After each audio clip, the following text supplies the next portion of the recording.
Audience, welcome to Viewpoint from Overseas. I'm your host Faraz Darvesh. I've got with me Misbah Azam, Dr. Misbah Azam and Sabahat Ashraf. Both are well-known political analysts. Today we're going to discuss whether US is going to attack Iran. The nuclear deal is off the table after President Trump got elected. So that deal has basically exists between P5, but I mean US has backed out of the deal. So is it in US interest to attack Iran? Iran is somewhat of an ally in Iraq.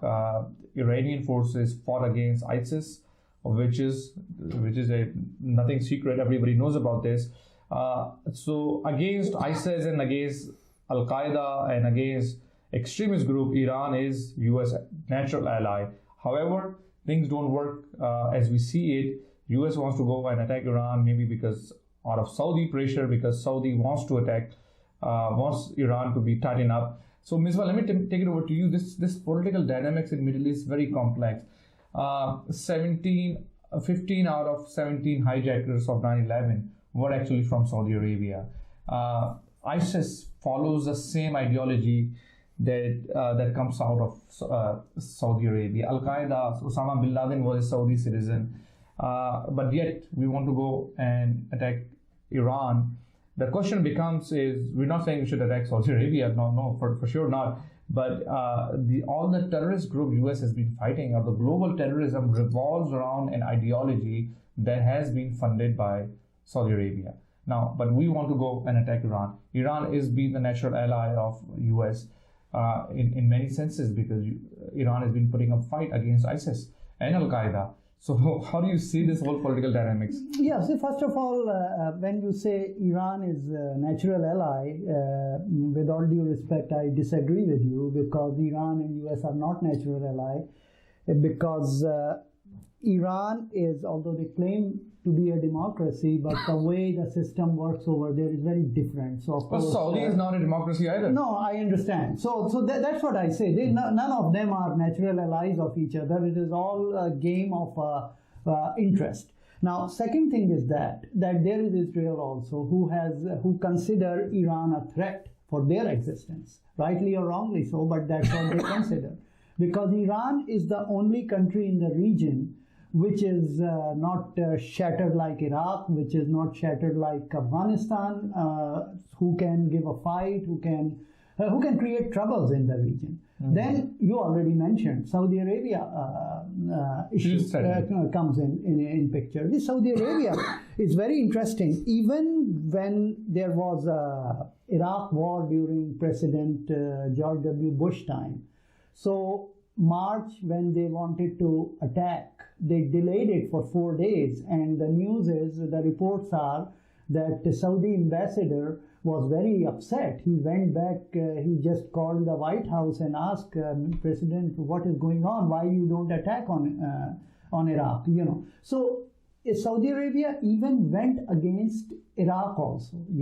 The way I see it, if you go to the history of Europe, there was a 30-year war in 16th, 17th century, which has a marker of religion. But the thing is that it was basically French action, French, attempt to create its hegemony over the region, to create their power over the region. Mm-hmm. And you can see it that although they were Catholics, but they supported non-Catholics, I mean the Protestants, So basically I see Saudi Arabia has this kind of thing, and since Israel is also one of the big players there, Israel also does not want... Saudi Arabia does not have democracy, human rights violation, meaning beheading people, all of that we all know about, but yet they are the natural ally just because US has They are not natural, they are allies. Sorry. Let me rephrase it. Sorry.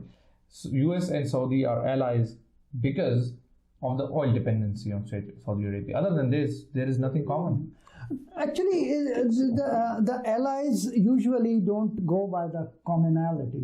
You're right. I mean, there are some interests. Not only the oil fields, but also they want the U.S. wants Saudis to provide them this this kind of depth. Okay, Sabahat, let me take it over to you. Which Israel cannot do. So let me take it over to you, Sabahat.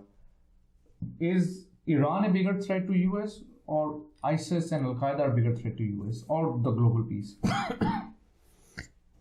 Global peace by whose definition? But let's come back to threats. Even quite a few conservative thinkers in the US will tell you that ISIS is a threat. Yes, ISIS is someone who harms the US and its interests, but it is not an existential threat. Right? Like Pakistan thinks of India as an existential threat. They don't accept our, or Israel thinks of the Arabs as an existential threat. It's, they don't want us to exist. And they are going to try to end our existence. In that sense, Iran also, the problem between the US and Iran, nowadays we look at it through the prism of Mr. Trump and Mr. Bolton and other people who are at some level almost hung up on Iran, right? Or you could say, as someone was saying about Mr. Bolton recently, that he basically has never seen a war he didn't like. He wants a war. And the only place the US has an ally big enough to fight a war with is Iran. And as you pointed out, the US and Iran, they don't have a natural alliance. In fact, in the days of the Shah, sometimes it was said that they had a natural alliance. But there have been, since 9/11, several circumstances in which interests have converged. That's the best word for it. Right? For example, in the Syrian civil war, not at the beginning, not now, but in the middle, the process of trying to take down ISIS was something in which I will not say Iran and the US were allies, but they were working in parallel, not even in tandem, they were working in parallel. Iran and Russia in strengthening the Syrian government, America in helping the Kurds, and together they took down ISIS. They took down ISIS. Same thing in Iraq? In Iraq as well, but in Iraq, yes, but in the end, there was a joke at the end of the Cold War, that the Cold War is over, Japan won. Because the Cold War was supposed to be between the US and Soviet Union, but the biggest beneficiary of that period and afterwards was Japan because their economy did well. In the same way, you could say that war in Iraq, where the US was fighting Al-Qaeda and everyone, they fought each other, but who actually came out the biggest winner in that game was Iran. So so here's the thing. US and Iran, they share a common enemy in Middle East in the form of ISIS. They used to, but ISIS is gone now. ISIS is no longer but the ideology. Well, ISIS and Al-Qaeda have become a franchise, right? I mean, they don't have just one big group, but they have the splinter groups, sometimes emerging from in Yemen, sometimes in Egypt, sometimes in Africa, right? Boko Haram and all these groups. Would you allow me to unpack that a little? Yes. First of all, the US and the West in general, this ideology that we talk about, and when you and I talk about it, we talk about everything to the right of us. Basically, everything starting from the Ikhwan al-Muslimin and Jamaat Islami all the way to ISIS, right? Because there's the Ikhwan, then there is the Saudi Wahhabi regime, then there is Al-Qaeda, then there is ISIS. There's a whole spectrum. And we kind of see it in that direction. But that spectrum is now divided. If you look more closely, the Ikhwan, that part of it, the Muslim Brotherhood, the Ikhwan al-Muslimin, and to some extent their fraternal parties in South Asia, or the Jamaat Islami, the Ikhwan is now allied with, say, Qatar and a few others, and so the UAE and Saudi Arabia have actually now drawn the line on the other side of the Ikhwan, of the Brotherhood. So that they have said, we think of the Brotherhood as against us. And that is why, and that is part of why they have that thing going with Qatar and with Egypt. So let me ask this, Misbah. Let me take it over to you.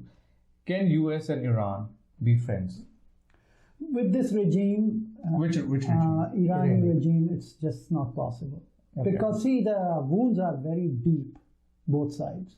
The thing is that after Shah was toppled, Actually, the thing is that if you remember, during the time of last days of President Bill Clinton, things getting very, very good between them. Even Madeleine Albright, Madeleine Albright even went to the extent to say that there are a lot of tensions between us and we can move further and all that. And if things would be going there, assuming that things... Okay. Because when President Bush came, he started... So is it now, at this point, is it in US interest to open up war front against Iran? See, the thing is that when you say US interest, that is a very relative question here. That US sometimes goes to okay, let me ask you this question. Why US went to Vietnam War? Was it a real US interest? Although they say it's communism growing and all that. But basically, it was due to their ally, the France, which used to be, Vietnam used to be their colony, So what happens, it was, some people say that I read somewhere that, this very interesting comment somebody made, that US just took the burden of their ally on their shoulders. So with Iran, it's pretty much the same. I mean, the thing is that if during the Bill Clinton's time, if US had shown some understanding to move forward in peace with Iran, even with President Obama's time, although he says that they are supporting terrorism and all that. So it means that it is not as bad there. It is not as the tension there that Iran is ready to destroy. But the thing is that their allies like Israel, Saudi Arabia, they believe that Iran is... So now, the US may end up attacking Iran due to Saudi and Israel's pressure. Well, depends. I mean, the thing is that after US elections, if things will change, it would not happen. Okay. The US will not attack. But with President Trump... Yeah, but then I guess the flip side of that is, what if President Trump decides that he needs a war? I agree. So the elections themselves might have another effect on the whole situation. And some of the big wars of the late 20th century were started when you analyze the Bay of Tonkin situation, the best estimate now is that initially that incident, for a little while, LBJ, right? Yes. LBJ thought it was a real incident, but then later he found out it wasn't, but then he couldn't back away. So that kind of dynamic, if we get into that kind of situation... Very sensitive situation. Yes, we are playing with fire here. Very good point. And same thing between India and Pakistan, you can have a same argument. If things go, that's what point I was trying to make in our Urdu show, that when they cross this line... The threshold. Okay, now here's my last question, and I want to wrap it up just in 1 minute. What will be the implication if US were to go and attack Iran? What will be the implication in the area? Ooh, very, very, very, very dangerous. Okay, so first of all, let's look at it as far as... Let me talk about from Pakistan point of view, how it will look like. The way things are in Pakistan now, economically weak, Afghanistan talks, failure is imminent there. I mean, Taliban has no reason to give away things. They have no reason. They will just delay it, and US will be leaving. Once US will leave, US will not be happy with Pakistan, so Pakistan will be under further push to help in their campaign against Iran. And if, as you say, if anything would happen, then other side towards the Hormuz, there would be a war. There can be, because the U.S. fleets are there now. The Strait of Say, Hormuz, close to the Strait of Hormuz. Yeah. So it will be a chaos. Basically. It would be a chaos. Sabahat. So let's bring that a little closer to home. In Afghanistan, as Misbah Saab is saying, the conventional wisdom within the Pakistani elite, for example, is that the US will inevitably leave Afghanistan within a year. Yeah. And inevitably, as Misbah Saab pointed out, they are going to be very, very angry about having to leave in a situation where they basically lost. And they will then use Pakistan as a scapegoat. They are going to scapegoat Pakistan, and therefore Pakistan's situation or Pakistan's standing in the West will suffer greatly. And therefore we will have a problem. Yeah. So that's what seems to be coming down the pipe. Right, but if US were to attack Iran, what will be See, the and top of that, if the US then gets into a shooting war with Iran, then Pakistan, like the last time when the Iran-Iraq war happened, Pakistan tried to navigate sort of a neutral position, and there seems to be a lot of incentive or a lot of interest in Pakistan's establishment, from the Prime Minister to the military establishment and even to the people, to try to stay neutral in that war. In that case, I think what will happen is Pakistan will become a proxy battleground between the Saudi camp and the Iranian camp. And Pakistan has... It already is, by the way. Right. Yeah. And, that will become worse. And Pakistan has a significant population of very ardently pro-Saudi Sunnis, and Pakistan has a sizable Shia population. Even if just like in Yemen, even if the Shia population initially is not supportive of Iran, or once they come under, like happened in Yemen, the Houthis were not originally an Iranian ally. But once Saudi Arabia started pushing them down, they inevitably started getting help from Iran. So audience, Sabahat, Misbah, thank you so much for participating. Audience, until next week, goodbye. But please do give us your feedback, your inputs at the Twitter addresses you see. Until then, goodbye.